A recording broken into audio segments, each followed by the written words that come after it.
বাংলা মায়ের জন্য। 26-তেই আবার দিদি যাবে না বান্য, তোর পাড়ায় তাই এবার সুশান্য।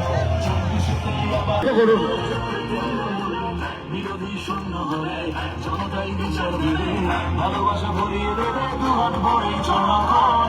তাদের এই বিধান সভায় মা মাটি মানুষ সেবায় মুখ চুকে তোমার পাশেই থাকবে জনসাধারণ। এসআইআরের দুর্নীতি, ধর্ম নিয়েই যুদ্ধ নীতি, আসছে বাঘিনী আবার বাংলা মায়ের জন্য।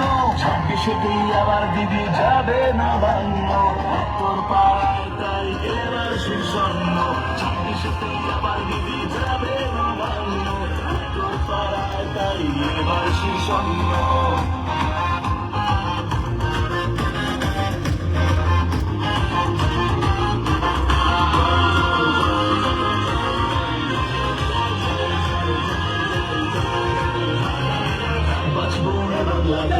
উন্নয়নের সাথে মাথার উপর তোমার জনগণের আশীর্বাদ, ঘরে ঘরে দিচ্ছে সারা জয় উত্তর দাদা। তুমি এগিয়ে চলো একসাথে রাজনীতি, জোড়া ফুলের ভরসা সবার বাইরে দিদি থাকছে আবার। এবার ভোটের বিরোধী সব হয়ে যাবে শূন্য, 26-তেই আবার দিদি